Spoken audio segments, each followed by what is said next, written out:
Hello friends, I am wishing a very happy day for you. कल की class हमने बप्पा रावल से शुरू करी थी और महाराणा कुंभा तक हमने पढ़ा था, जिसमें सारंगपुर के युद्ध तक की हमने चर्चा करी थी। एक बार फिर से देख लेते हैं कि सारंगपुर का युद्ध जो था वो 1437 में हुआ था, महाराणा कुंभा और महमूद खिलजी जो कि मालवा के शासक थे उनके बीच। और इस युद्ध का जो प्रमुख कारण था वो ये माना जाता है कि महमूद खिलजी ने मोगल के हथियारों को शरण दी थी। कुंभा इस युद्ध को जीत जाता है और इस युद्ध के जीत के उपलक्ष्य में इसने विजय स्तंभ का निर्माण करवाया था चित्तौड़गढ़ में। उसके बाद चंपानेर की संधि होती है 1456 में। यह संधि कुतुबुद्दीन शाह और महमूद खिलजी के बीच होती है। चंपानेर की संधि 1456 कुतुबुद्दीन शाह जो गुजरात के शासक थे और महमूद खिलजी जो मालवा के शासक थे, इन दोनों के बीच होती है। और इस संधि का जो प्रमुख उद्देश्य होता है वो है कुंभा को संयुक्त रूप से हराना। उसके पश्चात बदनौर का युद्ध होता है 1457 में। बदनौर भीलवाड़ा के पास एक स्थान पड़ता है और कुंभा ने इन दोनों को एक साथ इस युद्ध में हरा दिया था, महमूद खिलजी मालवा को और कुतुबुद्दीन शाह गुजरात को। इस युद्ध में कुंभा ने सिरोही का जो सहसमल देवड़ा था उसको भी पराजित किया था। अब एक महत्वपूर्ण तथ्य है कि नागौर की ओर से जो शम्स खां था इसने कुंभा की सहायता की थी और जो मुजाहिद खां था कुंभा ने इसको हराया था। उसके बाद हम महाराणा कुंभा की कुछ सांस्कृतिक उपलब्धियां देखते हैं। एक बहुत ही महत्वपूर्ण तथ्य है कि राजस्थान की स्थापत्य कला का जनक महाराणा कुंभा को कहा जाता है। अब हम कुछ इसकी स्थापत्य कला देखते हैं। सबसे पहले विजय स्तंभ, इसका निर्माण जो सारंगपुर की विजय थी उसके उपलक्ष्य में करवाया था। इसके जो अन्य नाम है वो है कीर्ति स्तंभ, विष्णु ध्वज, गरुड़ ध्वज, मूर्तियों का अजायबघर या भारतीय मूर्ति कला का विश्व कोश। विजय स्तंभ 9 मंजिला इमारत है। इसकी जो लंबाई है वो 122 फीट, चौड़ाई 30 फीट है।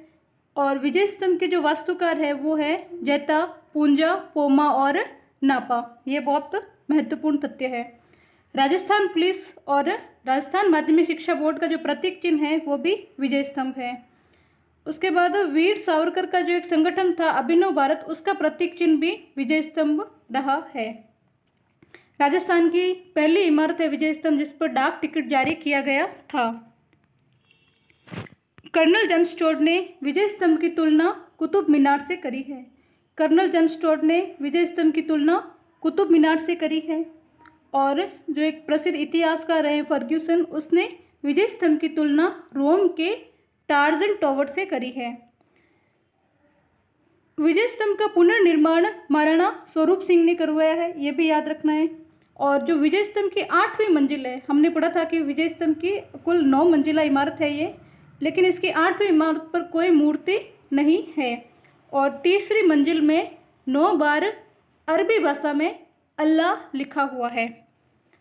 कीर्ति स्तंभ प्रशस्ति के लेखक माने जाते हैं कवि अत्रि और महेश भट्ट। इसकी जो प्रशस्ति की जो रचना शुरू जिसने करी थी वो थे अत्रि, उसके बाद उसके पुत्र महेश ने कीर्ति स्तंभ प्रशस्ति की रचना को पूर्ण किया था। उसके बाद हम देखते हैं कि कुंभा ने कितने किलों का निर्माण करवाया। कवि राजा श्यामल दास की एक बहुत ही प्रसिद्ध पुस्तक है वीर विनोद, उसमें ये बताया गया है कि जो मेवाड़ के 84 किले थे उसमें अकेले 32 किलो का निर्माण जो था वो महाराणा कुंभा ने करवाया है। ये एक बहुत महत्वपूर्ण तथ्य है कि मेवाड़ के 84 किलो में से 32 किलो का निर्माण महाराणा कुंभा ने करवाया है। इसकी जानकारी हमें मिलती है वीर विनोद जो पुस्तक है जिसके लेखक श्यामल दास जी है उनके द्वारा। पहला किला हम देखते हैं कुंभलगढ़, ये राजसमंद में स्थित है और इनके जो वास्तुकार है वो मंडन है। इस किले को मेवाड़ मारवाड़ की सीमा का प्रहरी कहा गया है। कुंभलगढ़ का जो किला था उसको मेवाड़ मारवाड़ की सीमा का प्रहरी कहा गया है। और कुंभलगढ़ किले का जो सबसे ऊंचा महल है वो है कटारगढ़। ये कुंभा का निजी आवास भी है और इसको मेवाड़ की आँख भी कहा जाता है। कटारगढ़ को मेवाड़ की आँख भी कहा जाता है और ये महाराणा कुंभा का निजी आवास था। कुंभलगढ़ प्रशस्ति के जो लेखक माने जाते हैं वो है कवि महेश। इस प्रशस्ति में कुंभा को धर्म और पवित्रता का अवतार माना गया है। यह आपको याद रखना है कि कुंभलगढ़ प्रशस्ति में कुंभा को धर्म और पवित्रता का अवतार माना गया है। दूसरा अचलगढ़ जो सिरोही में, इसका कुंभा ने पुनर्निर्माण करवाया था। और बासंती दुर्ग और मचान दुर्ग का निर्माण कुंभा ने करवाया था। ये तीनों जो दुर्ग है वो सिरोही में है। जो मचान दुर्ग है वो मेर जनजाति थी उनके नियंत्रण में था, और घूमट दुर्ग जो था वो भील जनजाति के नियंत्रण हेतु रखा गया था। उसके बाद चित्तौड़गढ़, अचलगढ़ और कुंभलगढ़ में कुंभ स्वामी मंदिर के निर्माण किसने करवाए थे? तो वो करवाए थे महाराणा कुंभा ने। यह आपको याद रखना है कि जो कुंभ स्वामी मंदिर है वो भगवान विष्णु को समर्पित है। और ये जो मंदिर है वो एक तो चित्तौड़गढ़ दुर्ग में है, दूसरा अचलगढ़ दुर्ग में है और तीसरा कुंभलगढ़ दुर्ग में है। चित्तौड़ दुर्ग में श्रृंगार चौरी मंदिर का भी निर्माण करवाया था। उसके बाद कुंभा के काल में जो रणकपुर के जैन मंदिरों का निर्माण था वो 1439 में दर्नक शाह द्वारा करवाया गया था। और इसी रणकपुर मंदिर को चौमुख का मंदिर भी कहते हैं, और इसका जो वास्तुकार है वो दीपाक है। चौमुख का मंदिर है वो भगवान आदिनाथ की इसमें मूर्ति है, इसलिए इसको ये भगवान आदिनाथ को समर्पित है। और इसमें 1444 स्तंभ हैं रणकपुर जैन मंदिर में, इसलिए इसको स्तंभों का अजायब घर भी कहा जाता है। उसके बाद एक जैन कीर्ति स्तंभ है जिसका निर्माण 12वीं शताब्दी में जीजाशाह बघेरवाल द्वारा करवाया गया था।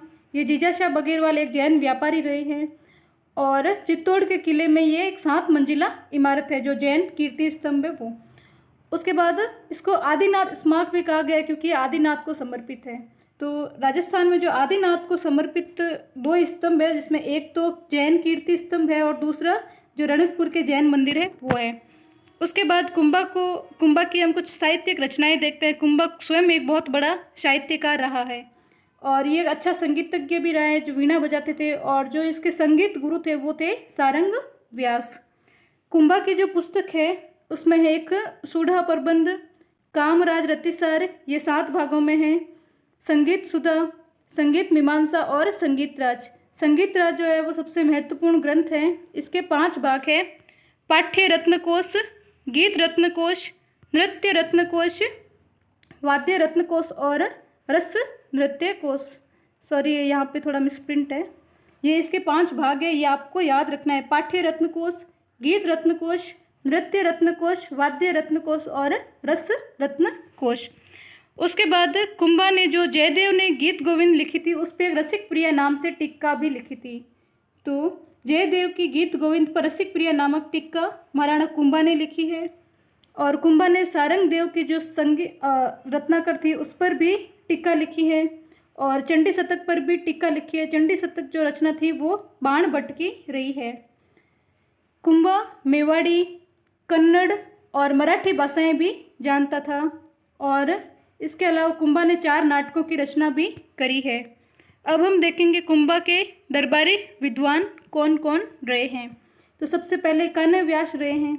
इनकी जो पुस्तक है वो है एकलिंग महामात्य, और इस पुस्तक में कुंभा के बारे में बहुत ही महत्वपूर्ण जानकारी दी गई है कि इनको वेद, स्मृति, मीमांसा, उपनिषद, व्याकरण, साहित्य और राजनीति में बहुत गहन रुचि थी, और इसमें बहुत निपुण भी रहा है। दूसरे दरबारी कवि है मेहा जी। इनकी पुस्तक है तीर्थमाला, ये आपको याद रखनी है। तीसरा है मंडन, ये एक बहुत ये शिल्पी भी रहा है। तो इसकी जो रचनाएं हैं वो है वास्तुसार, देव मूर्ति प्रकरण, राजवल्लभ, रूप मंडन और कोदंड मंडन। रूप मंडल जो पुस्तक है उसमें मूर्ति कला के बारे में लिखा गया है, और कोदंड मंडन है इसमें धनुष विद्या के बारे में लिखा गया है। चौथा है नाथा, ये मंडन का भाई था, और इसकी जो प्रसिद्ध पुस्तक रही है वो है वास्तु मंजरी, ये आपको याद रखनी है। 5वां है गीत गोविंद, यह मंडन का बेटा है, और इसकी जो प्रमुख पुस्तक रही है वो है द्वार दीपिका, उद्दार धोरिणी, कलानिधि। सबकी गोविंद जी की जो सबसे महत्वपूर्ण पुस्तक है वो है कलानिधि। इसमें मंदिर के जो शिखर निर्माण किए उसके बारे में जानकारी दी गई है। और इसकी अगली बुक है सार समुच्चय, उसमें आयुर्वेद के बारे में जानकारी दी गई है। छठा है रमाबाई, ये कुंभा की पुत्री थी, और इसको अपने पिता की तरह संगीत में बहुत रुचि रखती थी, इसलिए इसको एक वागीश्वरी की उपाधि भी दी गई है। और जावर का जो परगना था वो रमाबाई को दिया हुआ था। उसके बाद 7वां देखते हैं तिला भट्ट। 8वां है हीरानंद मुनि। ये कुंभा के गुरु थे और इनको कवि राजा की उपाधि कुंभा ने दी थी। कवि राजा की उपाधि कुंभा ने हीरानंद मुनि को दी थी, ये आपको याद रखना है। उसके बाद कुंभा के दरबार में कुछ जैन मुनि भी रहते थे, जिसमें सोमदेव, सोम सुंदर, जयशेखर और भुवन कीर्ति थे। और इन्हीं से प्रभावित होकर कुंभा ने जो जैनों पर तीर्थ यात्रा कर लगता था वो माफ कर दिया था। उसके बाद कुंभा को कुछ महत्वपूर्ण उपाधियाँ प्राप्त हुई है, ये आपको याद रखना है। पहली है हिंदू सुल्तान। यह मुस्लिम सेना को हराने के कारण इसको हिंदू सुल्तान की उपाधि मिली है। दूसरी है अभिनव भट्टाचार्य। तो संगीत में कुंभा की रुचि थी, उसके कारण इसको अभिनव भट्टाचार्य कहा गया। राणा रासो, साहित्य में जो कुंभा का योगदान था उसके लिए इसको राणा रासो की उपाधि मिली है। हाल गुरु, पहाड़ी किलों को जीतने के कारण हाल गुरु की उपाधि। चाप गुरु, धनुष कला के कारण परम भागवत, विष्णु और जो गुप्तकालीन साहित्य थे जिसके बारे में उसने टीकाएं लिखी थी उसके कारण। और आदिवरा, तो गुर्जर प्रतिहार कला के संरक्षण के कारण इसको आदिवरा की उपाधि भी मिली है। उसके बाद हम देखते हैं कि कुंभा की हत्या उसके पुत्र उदा ने कुंभलगढ़ के किले में ही कर दी थी। उदा को पितृहंता शासक भी कहा जाता है। उसके बाद हम देखते हैं राईमल शासक बनता है। उसका जो कार्यकाल था वो है 1473 से 1509 तक का। एकलिंग मंदिर का वर्तमान स्वरूप जिसने बनाया था वो है राईमल जी। रानी श्रृंगार कंवर ने गोसुंडी में एक बावड़ी का निर्माण करवाया था। तो ये आपको याद रखना है कि गोसुंडी के बावड़ी का जो निर्माण है वो रानी श्रृंगार कंवर ने करवाया था और ये राईमल जी की पत्नी थी। गोसुंडी अभिलेख बहुत ही महत्वपूर्ण है क्योंकि ये संस्कृत भाषा में लिखा गया। इसकी जो लिपि है वो ब्राह्मी है और इसको सबसे पहले D.R. भंडारकर ने पढ़ा था, ये आपको याद रखना है। और ये जो अभिलेख है वो 2वीं शताब्दी ईसा पूर्व का है। और राजस्थान में जो वैष्णव धर्म की जानकारी देने वाला ये सबसे प्राचीन अभिलेख है। वैष्णव धर्म को भागवत धर्म भी कहा जाता है। तो यह बहुत महत्वपूर्ण फैक्ट है कि वैष्णव धर्म की, राजस्थान में वैष्णव धर्म की जो जानकारी देने वाला प्राचीनतम हमें कहीं इसका उल्लेख मिलता है तो वो गोसुंडी अभिलेख में मिलता है। और ये 2वीं शताब्दी ईसा पूर्व का है, संस्कृत भाषा है इसकी, ब्राह्मी लिपि, और D.R. भंडारकर ने इसको पढ़ा था। उसके बाद पृथ्वीराज है जो कि राईमल का सबसे बड़ा बेटा है और इसको उड़ना राजकुमार भी कहते हैं। पृथ्वीराज के संबंध में ये एक महत्वपूर्ण तथ्य है कि इसको उड़ना राजकुमार भी कहते हैं। और अपनी रानी तारा के नाम पर अजमेर के किले का नाम बदलकर इसने तारागढ़ कर दिया था। और कुंभलगढ़ के किले में पृथ्वीराज के 12 खंभों की छतरी बनी हुई है। ये आपको पृथ्वीराज के संबंध में इतना ही याद रखना है कि इनको उड़ना राजकुमार कहते हैं और इन्होंने अपनी पत्नी तारा के नाम पर अजमेर के जो किले का नाम तारागढ़ रख दिया था। और कुंभलगढ़ किले में इनके 12 खंभों की छतरी बनी हुई है। उसके बाद जयमल सोलंकियों के खिलाफ लड़ता हुआ मारा जाता है। जयमल के संबंध में इतना ही है। उसके बाद हम पढ़ते हैं राजस्थान का एक महत्वपूर्ण राजा राणा सांगा। इसका जो कार्यकाल रहा है वो 1509 से 1528, ये आपको याद रखना है। और राणा सांगा का जो मूल नाम मिलता है वो संग्राम सिंह है। ये राईमल जी के पुत्र थे। राणा सांगा राईमल जी का पुत्र था और अपने भाइयों के साथ विवाद होने पर ये श्रीनगर यानी कि अजमेर के करमचंद पंवार के पास इसने शरण ली थी। राईमल की मृत्यु के बाद सांगा मेवाड़ का शासक बनता है।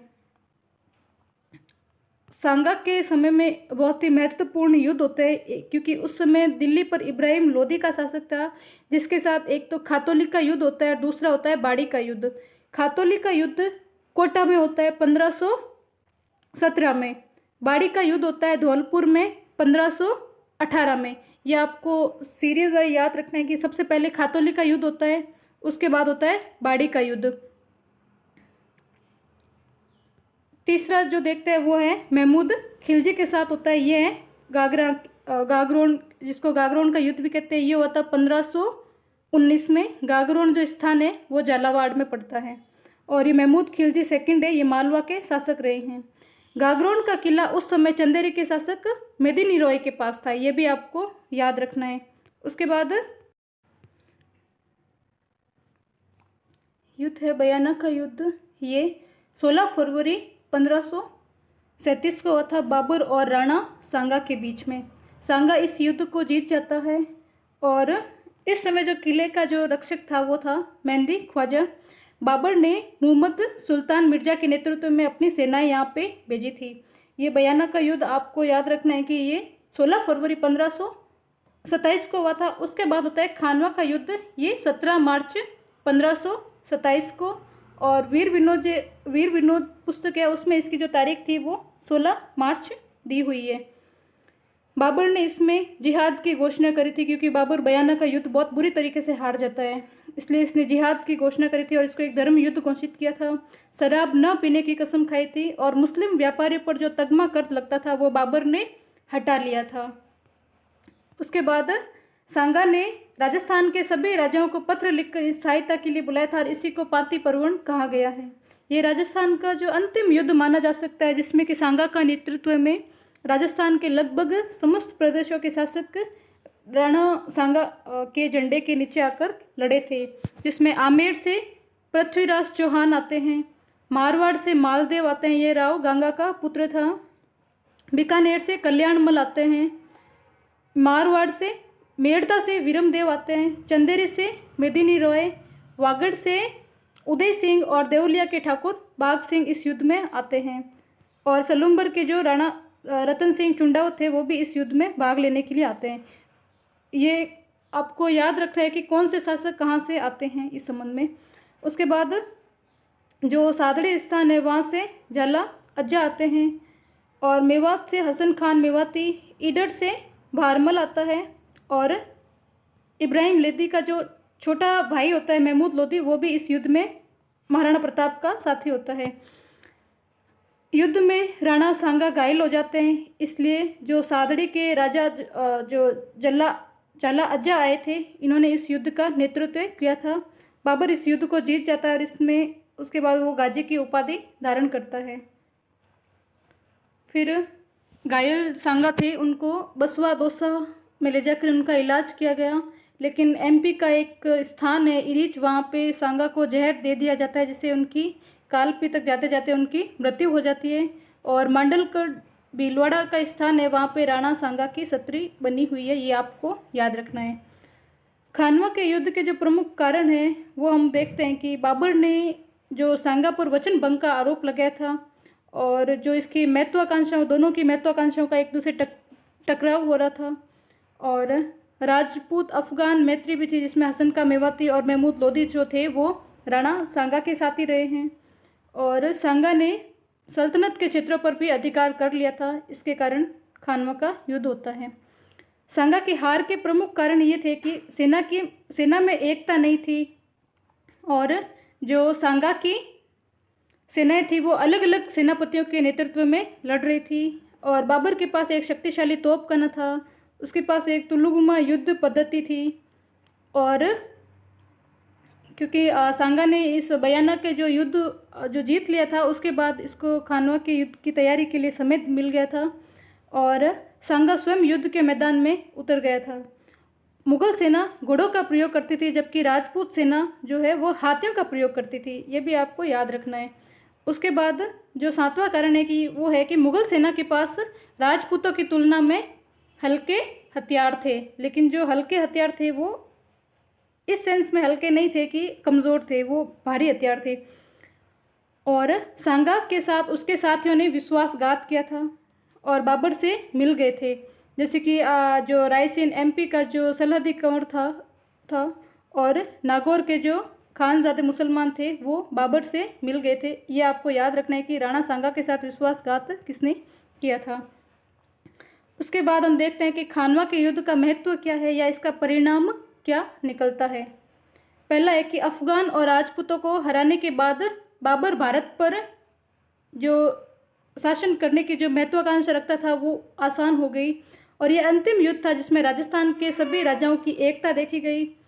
सांगा अंतिम राजपूत था जिसने दिल्ली को चुनौती देने का प्रयास किया था। सांगा के बाद बड़े हिंदू राजा कोई नहीं थे जिसमें हिंदू संस्कृति को नुकसान हुआ है। सांगा के बाद हम देखते हैं कि पूरे हिंदुस्तान में भी ऐसा कोई हिंदू राजा नहीं था, इसलिए जो भारत में हिंदू संस्कृति था उसका नुकसान हुआ था। उसके बाद इस युद्ध में जो राजपूतों की सामरिक कमजोरियां होती है वो भी उजागर हुई थी।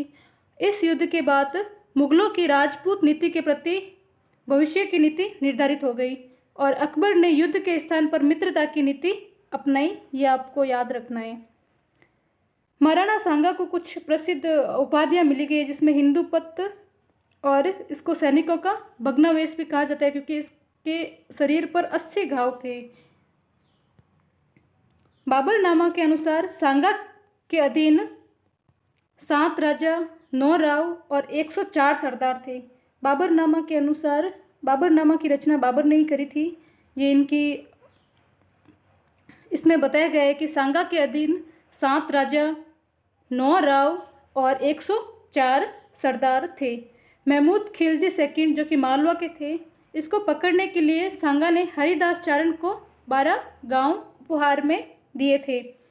राणा सांगा के बड़े बेटे भोजराज की शादी मीराबाई के साथ हुई थी। सांगा के बाद रतन सिंह जी मेवाड़ के राजा बने थे। उसकी मृत्यु के बाद विक्रमादित्य शासक बना था। हम विक्रमादित्य को पढ़ेंगे। इनका जो कार्यकाल था वो 1531 से 1536 तक का था। मात्र 5 साल का इनका जो कार्यकाल रहा है। इनकी माता जो कर्मावती थी वो इनकी संरक्षिका बनी थी। 1533 में गुजरात के बहादुर शाह ने मेवाड़ पर अटैक कर दिया था और रानी ने एक समझौता पेश करके रणथंभौर का जो किला था वो बहादुर शाह को सौंप दिया था। 1534-35 में वापस बहादुर शाह आक्रमण कर देता है। इस दौरान रानी ने हुमायूं को राखी भेजकर सहायता मांगी थी, लेकिन किसी कारणवश हुमायूं ने यहाँ सहायता नहीं दी थी और चित्तौड़ का दूसरा साका हुआ था। ये आपको याद रखना है। इसमें रानी कर्मावती के नेतृत्व में जौहर हुआ था और देवलिया के जो ठाकुर बाग सिंह थे उसके नेतृत्व में केसरिया किया गया। उसके बाद बनवीर को चित्तौड़ का प्रशासक बनाया गया। बनवीर उड़ना राजकुमार पृथ्वीराज की दासी का बेटा था। बनवीर ने विक्रमादित्य की हत्या कर दी थी और इसी दौरान पन्नाधाय ने अपने बेटे चंदन का बलिदान देकर उदय सिंह को बचाया था। इसलिए पन्नाधाय को मेवाड़ की उदय सिंह को लेकर कुंभलगढ़ के आशापुरा देवड़ा के पास ये पन्नाधाय चली गई थी। उसके बाद हम देखते हैं महाराणा उदय सिंह। इनका जो कार्यकाल था वो 1537 से लेकर 1572 तक रहा है। 1540 में मालवी उदयपुर के पास एक स्थान है, उस युद्ध में बनवीर को हराकर ये शासक बन जाता है उदय सिंह। 1559 में उदयपुर की स्थापना महाराणा उदय सिंह द्वारा की जाती है और यहाँ पे एक उदय सागर झील का निर्माण करवाया था। और इसी दौरान 1567 से 68 के बीच अकबर मेवाड़ पर अटैक करता है और इस युद्ध में बचने के लिए उदय सिंह गिरवा की पहाड़ियों में चला जाता है। यह आपको याद रखना है कि गिरवा की उदयपुर की जो पहाड़ियाँ हैं उनको गिरवा की पहाड़ियाँ भी कहा जाता है। जयमल और पत्ता ने इस युद्ध में मोर्चा संभाला था। इस समय चित्तौड़ में तीसरा साका हुआ था। जयमल ने कल्ला राठौड़ को अपने कंधों पर बिठाकर युद्ध का नेतृत्व किया था और कल्ला राठौड़ को 4 हाथों वाला लोक देवता भी कहते हैं क्योंकि जब ये लड़ रहे थे तब लोगों को यह आभास हो रहा था कि ये इनके 2 नहीं 4 हाथ है, इसलिए कल्ला राठौड़ को 4 हाथों वाला लोक देवता भी माना जाता है और आज भी इनकी पूजा की जाती है। और अकबर के पास एक प्रसिद्ध बंदूक थी जिसका नाम संग्राम था। अकबर ने चित्तौड़ पर अधिकार कर लिया था और वहाँ पे 30,000 लोगों का कत्लेआम करवाया था। फूल कंवर जो कि पत्ता की पत्नी थी, इसके नेतृत्व में जौहर किया गया था और इस युद्ध में अकबर जयमल और पत्ता की वीरता से इतना प्रभावित हुआ था कि इन दोनों की जो गजारूढ़ मूर्तियाँ थी वो आगरा के किले के आगे बनवाई थी। ये आपको याद रखना है। फ्रांसीसी यात्री बर्नियर था जिसने travels in the Mughal empire लिखा था। इसमें इसका उल्लेख किया गया है कि अकबर ने जयमल और पत्ता की जो गजारूढ़ मूर्तियाँ थी उनका निर्माण करवाकर आगरा के किले के आगे लगाया था। फिर बीकानेर के जूनागढ़ किले में भी इन दोनों की मूर्तियां हैं। 1572 में होली के दिन गोगुंदा में इनकी मृत्यु हो जाती है उदय सिंह जी की और वहीं उनकी छतरी बनी हुई है। उदय सिंह ने अपने बड़े बेटे प्रताप को राजा नहीं बनाया बल्कि छोटे बेटे जगमाल को राजा बनाया था। लेकिन कुछ कारणवश महाराणा प्रताप राजा बनते हैं 25 वर्ष की उम्र में, और इनका जो कार्यकाल था वो 1572 से लेकर 1597 तक रहा है।